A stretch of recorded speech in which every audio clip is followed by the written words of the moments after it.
Halo Rebahaners, dimanapun kalian berada, bagaimana kabarnya? Kembali lagi bersama saya John, Still in the House. Sebuah film berjudul Dhurandhar 2 tahun 2026 akan menceritakan kisah Hamzah dalam misi penyusupan maut yang langsung ke jantung pertahanan musuh. Seperti apa keseruan dan ketegangan yang akan terjadi? Yuk langsung saja kita ke alur ceritanya.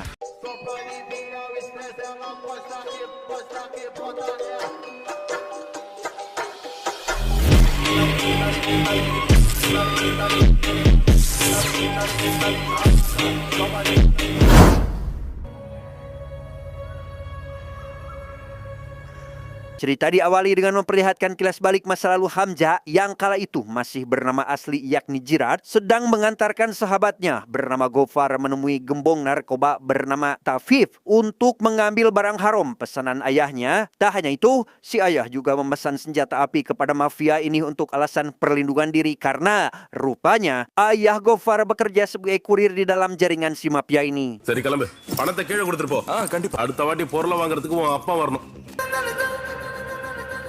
Setelah mendapat senjata yang diinginkan, mereka langsung pergi ke suatu tempat dengan menggunakan kereta api. Setibanya di tujuan, Gopar langsung izin pamit kepada Jirat karena ternyata senjata tadi bukan untuk keperluan ayah Gopar, melainkan permintaan Jirat yang berencana menyelamatkan sang adik dari sekapan pejabat korup.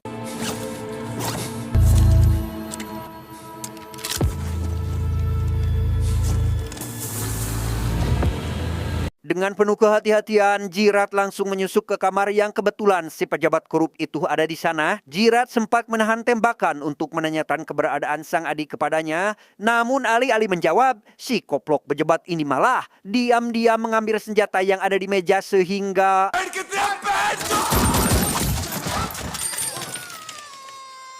Saat sedang berhadapan dengan anak si pejabat, Jirat akhirnya berhasil mendapat informasi mengenai lokasi tempat penyekapan sang adik. Meski si anak ini sempat memohon kepada Jirat agar mengampuninya, tapi hal itu tidak membuat Jirat iba dan langsung menghabisinya saat itu juga.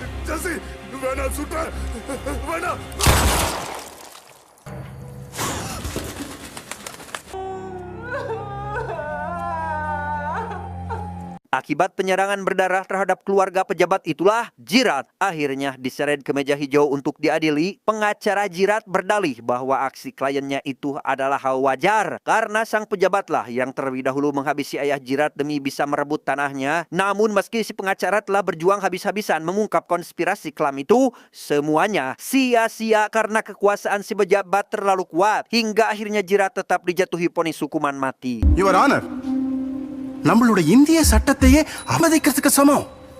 Sadar bahwa Jirat tidak bisa berbuat apa-apa lagi dengan keputusan hakim yang sudah ditetapkan, Jirat menghampiri Gopar untuk menitipkan ibu dan sang adik agar dia selalu menjaga mereka. Namun tepat saat Jirat sedang dalam perjalanan untuk dibawa menuju lapas, tiba-tiba...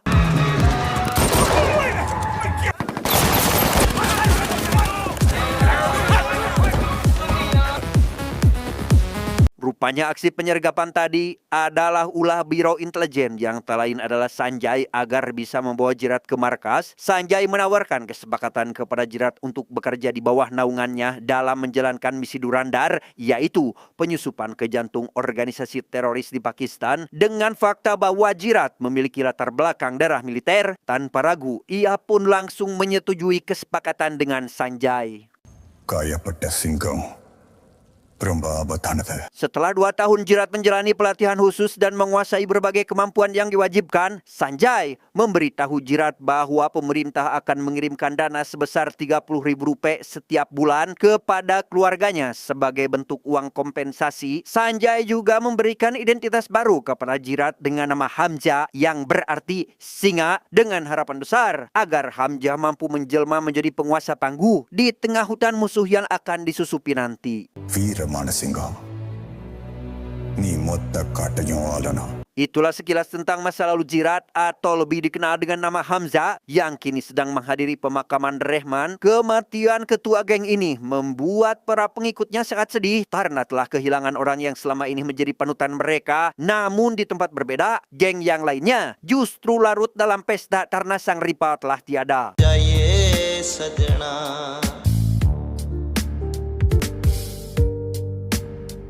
Kematian Rehman membuat pria yang bernama Gojin naik pitam dan sangat ingin balas dendam terhadap Chaudhry, yakni polisi kejam yang telah menghabisi sepupunya. Hamzah sempat memperingatkan Gojin agar tidak gegabah dalam mengambil keputusan untuk menghabisi Chaudhry karena tanpa rencana matang itu sangatlah mustahil. शेरी बलोजोर सावक परिवांग सोली केटिकटरकांदा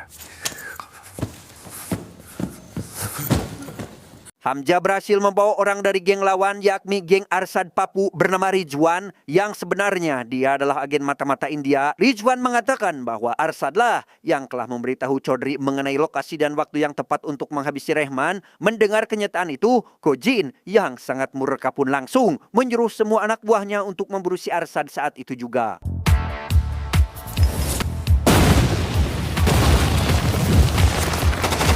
Tidak hanya Hamzah dan pasukannya yang bergerak menggempur geng lawan, Chaudhry juga ikut melancarkan serangan terhadap kelompok tersebut dengan dalih menggelar operasi pemberantasan geng karena pada faktanya Rizwan telah berbohong mengenai hubungan Arsad dan Chaudhry untuk memprovokasi Gojin agar menyerang kelompok geng lawan.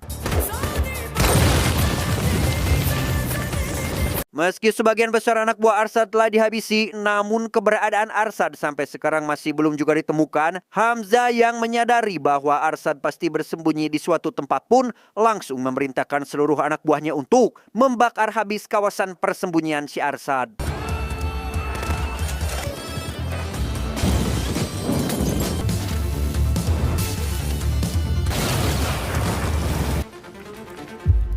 Karena situasi semakin terdesak, Arsad akhirnya meminta bantuan kepada Jamil yang notabene sebagai pejabat di kota itu. Jamil dengan senang hati bersedia membantu dengan menyuruh Arsad untuk bersembunyi di pabrik susu miliknya. Namun setelah Arsad sampai di sana untuk bersembunyi, tiba-tiba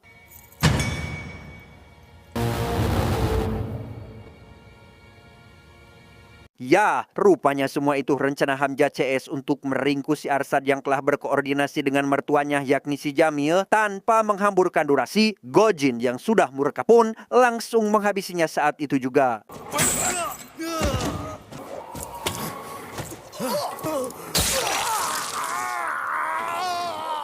Keesokan harinya Gojin yang masih diselimuti amarah mengerak Arsad ke tengah-tengah pasar untuk dijadikan tontonan warga. Dengan sangat bengis, Gojin kemudian memenggal kelapa Arsad dan mengumumkan bahwa sekarang merekalah satu-satunya penguasa di Liari. Namun di balik euforia tajam tersebut, Gojin sama sekali tidak menyadari bahwa Hamzah telah merekam aksi kekejamannya secara diam-diam.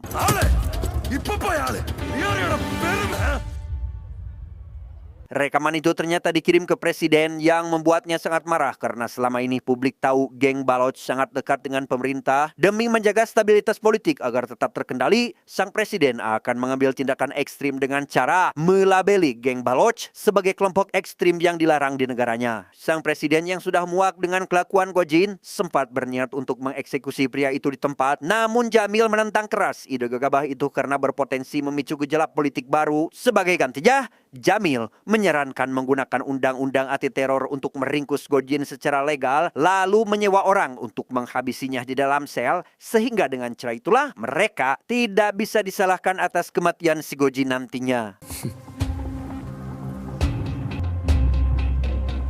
Jamil yang sangat lihai dalam bermuka dua pun langsung menyuruh Gojin untuk segera melarikan diri ke Dubai sebelum pasukan pemerintah memburunya. Mendengar hal itu, Gojin sempat tersulut emosi karena tidak terima diperlakukan seperti pecundang hingga harus melarikan diri dari negaranya. Sebagai bentuk loyalitas kepada ketua gengnya saat ini, Hamzah mencoba menenangkan lalu memperingatkan untuk selalu menggunakan otak dingin jika ingin selamat dan membalaskan dendam atas kematian Rehman. ओ मेल रहमान बलोचोर खड़मेगा Setelah berpikir jernih, Gojin pun bersedia untuk pergi dari sana yang langsung diantar ke bandara oleh si Hamzah. Secara diam-diam, rupanya Hamzah telah menghubungi pihak intelijen Dubai untuk membocorkan informasi kepergian Gojin. Sehingga berkat kabar itulah, Gojin berhasil diamankan oleh para petugas yang sudah bersiaga di sana.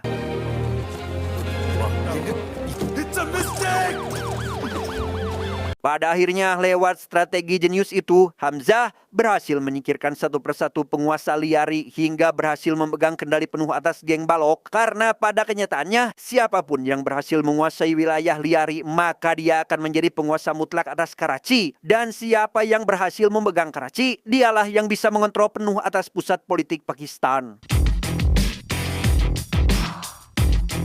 Singkat cerita, esok hari pun tiba. Hamzah menyaksikan berita Chaudhry yang diberi penghargaan atas keberhasilan menghabisi 4 pemuda calon anggota kelompok separatis Baloch. Hamzah yang geram dengan berita itu pun langsung menyalahkan si mertua karena tidak memberitahunya atas rencana pembantaian mereka. Jamil berdalih bahwa tidak ada gunanya Hamzah mengetahui rencana itu karena semua skenario tersebut diinisiasi langsung oleh penguasa Pakistan. நீங்களும் முழுகணும்னு ஆசைப்பட்டா தாராளமா அவங்க கூடயே இருங்க. Dengan nada dingin, Hamzah menegaskan bahwa sesungguhnya penguasa Pakistan adalah orang yang berhasil memegang liari. Hamzah mengancam jika pemerintahan saat ini tidak sesuai dengan keinginannya, maka rejim itu harus digulingkan. Hamzah juga menuntut Jamil untuk segera meninggalkan partai penguasa karena dia akan mengalihkan seluruh dukungan suara geng Baloch ke partai oposisi. Hamzah bersama Jamil langsung pergi menemui Nawaf selaku pimpinan partai oposisi untuk membahas tentang rencananya. Nawaf sangat senang karena mendapat dukungan dari Hamzah, orang yang saat ini paling berpengaruh di Liari, sehingga dengan waktu singkat, kota Karachi menjadi basis terbesar pendukung partai si Nawaf. Berkat manuver politik yang agresif itulah, Nawaf akhirnya berhasil memenangkan pemilu hingga resmi dilantik menjadi Perdana Menteri. Nawaf tanpa ragu-ragu menegaskan bahwa pencapaian besar ini tidak luput dari dukungan penuh yang diberikan oleh Hamzah. Sehingga dengan demikian, pidato kemenangan barusan seketika melambungkan nama Hamzah di kalangan para elit politik.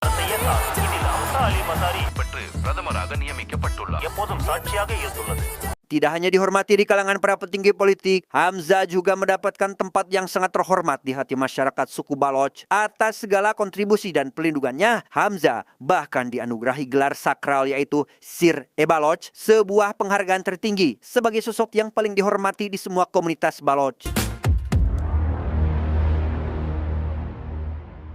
Dengan fakta bahwa sekarang Hamzah telah menyandang gelar sebagai King of Liari, Hamzah akhirnya dibawa oleh si Opung yakni kepala intelijen Pakistan untuk bertemu dengan orang yang sangat berpengaruh di negara ini. Namun setibanya di sana, Hamzah dibuat terkejut setengah mati karena orang penting itu tiada lain adalah Rajesh, yakni buronan nomor 1 yang paling dicari oleh negara India. காஷ்மீர்ல நம்மளோட பணி தொடரும். Melihat kondisi kesehatan Rajesh yang kian memburuk, namun otaknya masih sangatlah tajam dalam merancang berbagai konspirasi untuk menghancurkan India, Rajesh sengaja mengumpulkan orang-orang penting ini untuk menyusun rencana baru demi bisa memenangkan pencalonannya di pemilu Uttar Pradesh, termasuk memerintahkan pemasok uang palsu India bernama Janani agar menggelontorkan dana sebesar 60.000 kore untuk dana kampanye nanti. Tidak hanya itu, Rajesh juga menugaskan Hamzah untuk mengawasi penyelundupan narkoba berskala besar ke negara India. Siasat licik itu sengaja dirancang untuk menyerang generasi muda dan keuntungannya akan dibelikan senjata canggih untuk kelompoknya. Meski di awal Hamzah sempat menolak karena bisnis narkoba bukanlah ranah operasinya, tapi Rajesh menegaskan bahwa Hamzah harus melaksanakan tugas itu sebagai bukti final loyalitasnya terhadap negara Pakistan. அப்படியே என்ன மாதிரியே முறைச்சுக்கிட்டு நிக்கிறா. Semua informasi penting tadi langsung Hamzah sampaikan kepada Komar sebagai orang yang bertugas melaporkan ke intelijen India. Hamzah juga meminta dimetil merkuri yakni senyawa kimia yang sangat berbahaya untuk menghabisi si Rajesh tepat saat pertemuan berikutnya. எனக்கு dimethyl mercury வேணும். சரி நான் ரெடி பண்ணி வைக்கிறேன். Besoknya, Hamzah ditugaskan untuk menjemput 3 orang bandar yang baru saja tiba dari India. Namun dia kembali dibuat terkejut setengah mati saat menyadari bahwa salah satu dari mereka adalah teman masa kecilnya yakni Gopar. Entah karena benar-benar tidak mengenali Hamzah yang sekarang atau hanya berpura-pura, Gopar menunjukkan sikap yang sangat dingin dan acuh tak acuh. Bahkan ketika mereka berdua duduk bersebelahan di dalam mobil. இங்க இருக்கு. இது வெறும் ஒரு 5-6 டிஸ்ட்ரிக்ட்லயே தீந்து போயிடும். Setibanya di kediaman si Opung, Hamzah lagi dan lagi dikejutkan dengan keberadaan orang yang dahulu pernah membajak pesawat India bernama Johor yang sekarang malah banting setir dengan berbisnis narkoboy. Johor kemudian membawa sampel berbagai jenis barang haram untuk dicek kualitasnya oleh si Gopar. Setelah diperiksa, mereka akhirnya menyepakati nilai transaksi dengan harga yang telah ditentukan sebelumnya. Price jadi nama nikno. Untuk merayakan kesepakatan besar ini, Gopar meminta dari si Opung menggelar sebuah pesta di rumahnya. Namun berhubung si Opung harus pergi, dia menyuruh Hamzah untuk menjamu Gopar, yang padahal Hamzah tidak ingin berlama-lama dengan Gopar karena takut penyamarannya akan terbongkar. அதுவும் நம்ம பசங்களோட அப்படி ஏதாவது இருந்தா சொல்லுங்க. Singkat cerita, malam pun poe. Semua tokoh penting dari Karawaci datang ke pesta Hamzah, tak terkecuali dengan Komar. Gopar yang kebanyakan minum pun meminta Hamzah untuk mengantarkannya ke toilet karena dia kebelet berak. Namun sungguh terkejutnya Hamzah saat dipanggil oleh Gopar dengan nama masa kecilnya yaitu Jirat, karena ternyata si Gopar sudah menyadari bahwa itu adalah Hamzah sejak pertama kali mereka bertemu di bandara. Gopar sangat dibuat kecewa karena mengira selama ini Hamzah sudah meninggal, tapi nyatanya dia telah menjadi gangster di Pakistan. Gopar yang dipengaruhi Badang Harom pun sempat ngacap Rukte Prarugu dan sempat akan membongkar penyamaran Hamzah sehingga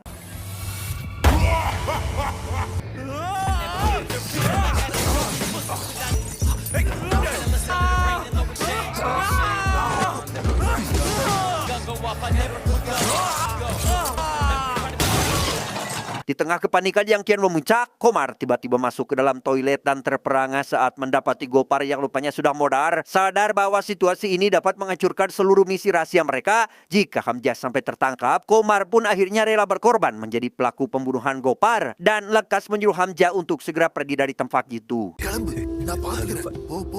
Saat Hamzah sedang berbaur dengan para tamu pesta, tiba-tiba terdengar suara tembakan berasal dari toilet yang ternyata Komar sudah dicurigai mata-mata oleh anak buah Chaudhry. Hamzah yang sudah bekerja sama dengan Komar pun langsung menembaknya saat itu juga dengan alasan mata-mata harus segera dimusnahkan dari negara ini, yang padahal ia takut penyamarannya akan segera terbongkar.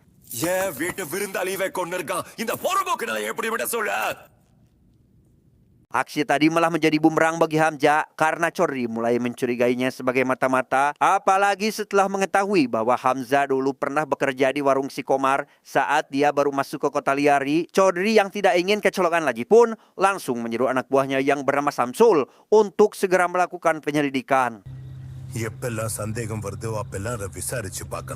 Tanpa mereka sadari, percakapan rahasia tersebut rupanya terdengar oleh Yuli yang kebetulan sedang berada di sana. Karena penasaran, Yuli diam-diam menggeledah barang-barang pribadi milik suaminya tanpa pengetahuan Hamzah, dan betapa terkejutnya dia saat menemukan sebuah buku catatan rahasia yang berisi daftar nama-nama target eksekusi. Sadar jika ternyata Hamzah selama ini adalah agen mata-mata India, Yuli langsung menodongkan senjata api ke arahnya karena sudah terlanjur sangat kecewa. Namun dengan tenang tapi pasti, Hamzah langsung menghampiri sang istri sambil memohon agar Yuli memberikannya waktu untuk menjelaskan semuanya.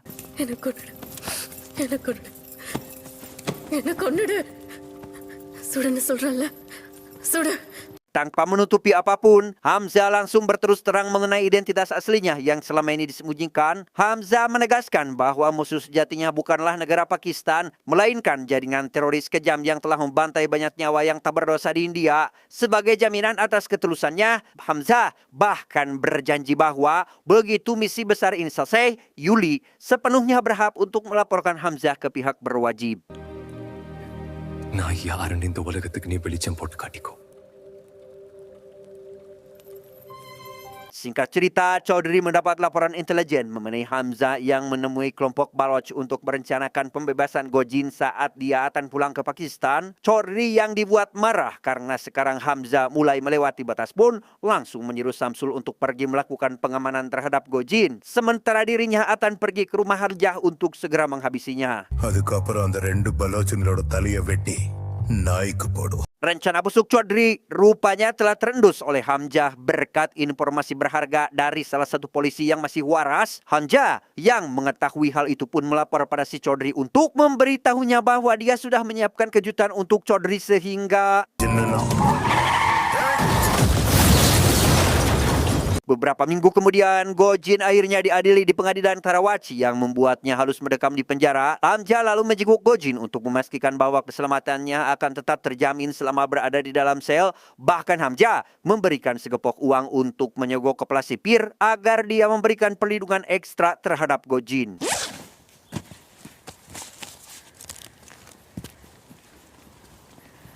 Singkat cerita, Hamzah pergi ke Dubai untuk menemui kepala intelijen India yakni Sanjay. Pertemuan itu adalah untuk memberitahukan Hamzah bahwa sekarang Perdana Menteri telah memberikan wewenang penuh kepada Hamzah untuk menumpas semua jaringan teroris. Sehingga dengan keputusan ini, Sanjay berharap kepada Hamzah agar dia bisa memanfaatkan momentum itu sebaik mungkin. எலினாவும் சாயன் அப்படி இருக்காங்க.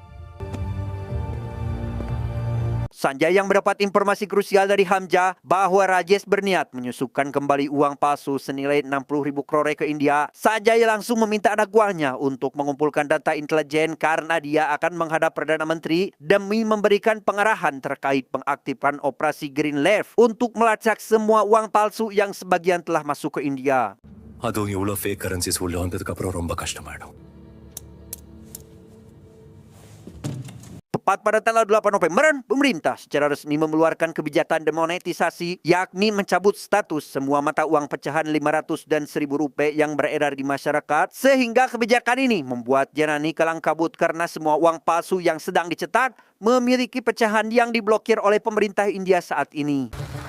उनके हितों की और उनके हक की पूरी रक्षा की जाएगी. Janani yang panik pun mencoba menghubungi si Opung untuk meminta bantuan, tapi si Opung yang tidak bisa berbuat apa-apa pun malah mematikan telepon dari si Janani. Namun kepanikan itu seketika lega setelah Hamzah akan membantu dan bersedia untuk datang menemuinya. Tapi alih-alih mendapat bantuan, Hamzah malah menghajar si Janani dan membakar semua uang palsu yang ada di pabriknya.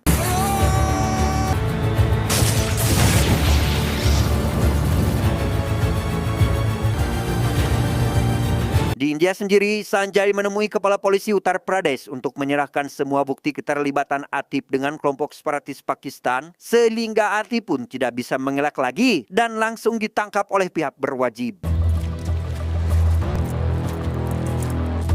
Setelah mendapatkan wewenang penuh atas pemberantasan jaringan teroris, Hamzah secara diam-diam menghabisi semua pentolan kaum kelompok separatis yang bertanggung jawab atas serangan dan aksi teror di India, termasuk si goblok ini yang dulu pernah membajak pesawat India.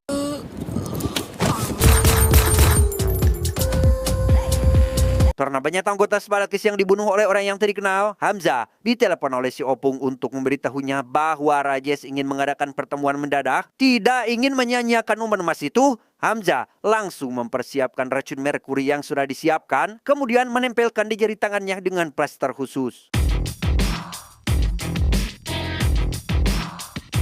Rupanya, Rajesh berencana melakukan serangan besar-besaran ke India untuk melakukan balas dendam terkait kematian para kelompok separatisnya, sedangkan Hamzah ditugaskan untuk mempersiapkan senjata dalam skala besar sementara si Opung ditugaskan untuk membebaskan Atif karena bagaimanapun Atif merupakan gerbang utama bagi masuknya pasukan separatis ke India. அந்த யூபிக்காரன் ஆத்திஃப் அகமட் கிட்ட தகவல் சொல்லிடு. Setelah diskusi selesai, kini tiba saatnya Hamzah untuk mengeksekusi Rajesh dengan racun di tangannya yang sudah dipersiapkan. Namun sayang rencana tersebut gagal total karena seorang suster yang tiba-tiba datang.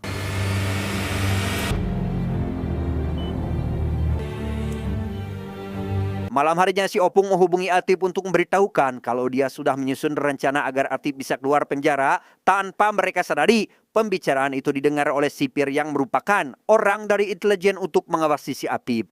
Allah Hafiz. Parbute. Beberapa hari kemudian, Hamzah bersiap berangkat untuk mengambil seluruh pesanan senjata yang akan dikirimkan ke markas kelompok separatis. Sebelum pergi, Hamzah memberikan paspor dan tiket pesawat terhadap Yuli karena setelah pengiriman ini, mereka berencana akan pergi ke luar negeri tanpa Hamzah sadari. Ternyata selama ini pergerakannya selalu dipantau oleh si Samsul.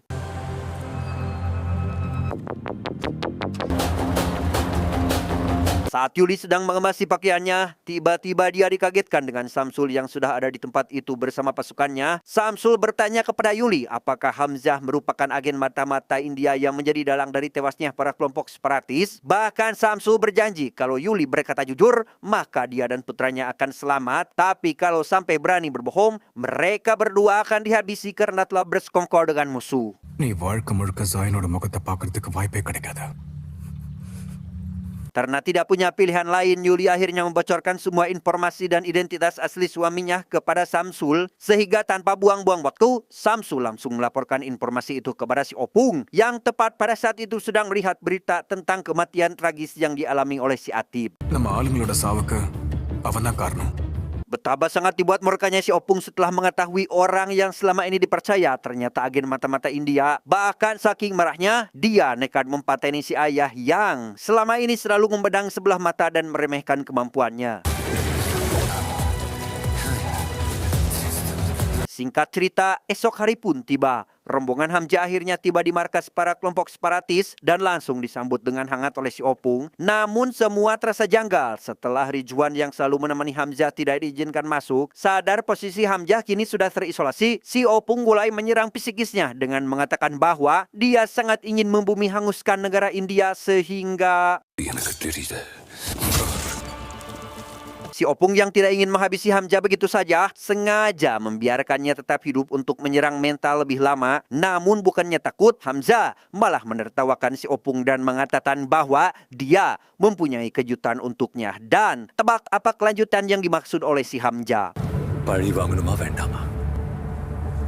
Ya, jauh sebelum itu Hamzah ternyata telah menyusun bidak caturnya dengan rapi. Ia diam-diam memprovokasi suku Baloch agar menyerang kelompok separatis dengan mengenakan seragam militer resmi. Sebuah taktik adu domba brutal namun jenius yang dirancang khusus untuk memantik perang terbuka antara kelompok separatis dengan tentara militer.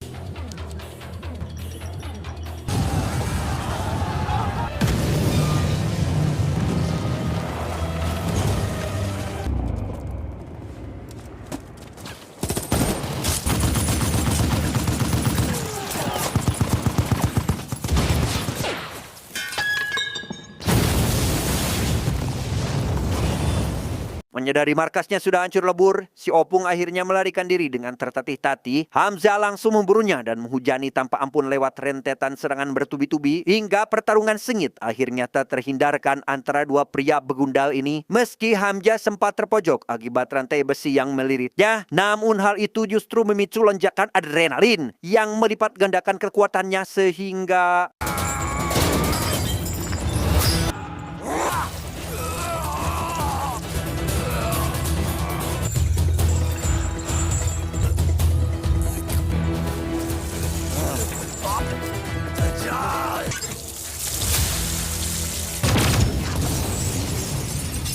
Setelah memastikan semua targetnya tuntas, Hamzah menghubungi Yuli untuk terakhir kalinya. Dia menyuruh Yuli untuk segera terbang ke luar negeri dan jangan pernah kembali lagi ke Pakistan demi keselamatan Yuli dan putra mereka. Namun sayang, setelah teleponan ditutup, Hamzah akhirnya berhasil ditangkap oleh pihak kepolisian.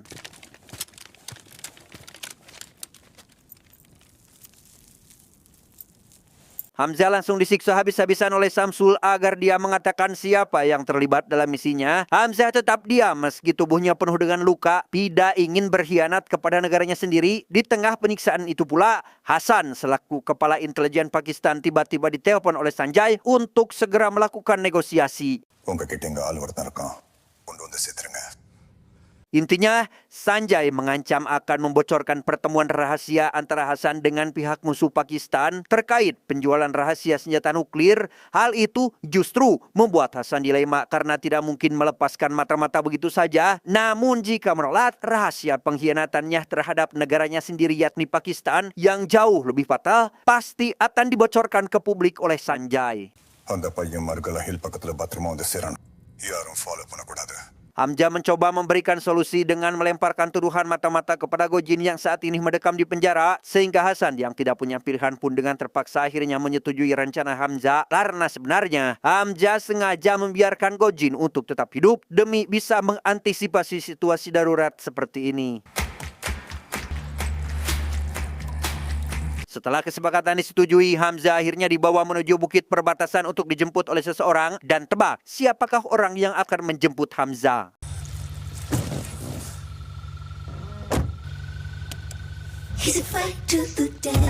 Ya, ternyata Jamil adalah mata-mata India yang sudah lama beroperasi di sana untuk mengawasi konstelasi politik di Karachi. Hamzah seketika teringat perkataan Sanjay bahwa pergerakannya akan diawasi oleh seorang koordinator yang siap membereskan segala kesulitan jika saat terdesak. Dan benar saja, selama ini Hamzah selalu dibantu oleh Jamil yang bekerja di balik layar. Tidak hanya itu, Jamil juga mengatakan bahwa dia lebih dahulu berhasil meracuni si Rajesh hingga sampai sakit-sakitan sebab menurut Jamil, melihat sosok buronan hidup dalam kesengsaraan jauh lebih memuaskan daripada langsung menghabisinya di tempat.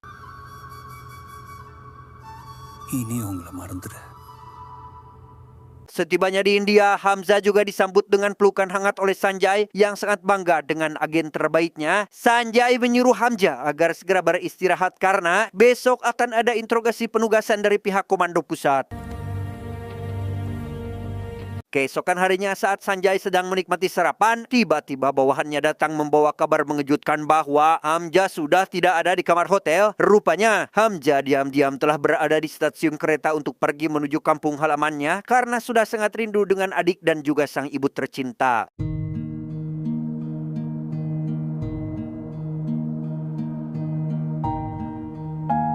Sesampainya di sana, Hamzah merasa sangat bahagia ketika melihat mereka dalam keadaan sehat walafiat. Namun, langkahnya terhenti karena Hamzah menyadari bahwa dia sudah dianggap meninggal oleh keluarganya. Sehingga Hamzah memutuskan untuk tidak jadi pulang demi menjaga keselamatan keluarganya dan kebahagiaan yang mulai bersemi kembali di rumahnya.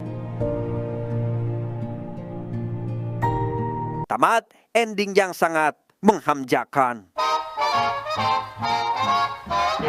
Pesan yang dapat kita ambil dari film ini adalah setiap perjuangan, pengorbanan, dan air mata pasti akan terasa berat di awal. Namun percayalah, pada akhirnya Tuhan akan membalas setiap tetes keringat dan darah dengan kebahagiaan. Saya John mewakili jajaran direksi IQ7 yang bertugas mengucapkan terima kasih dan sampai jumpa di video selanjutnya.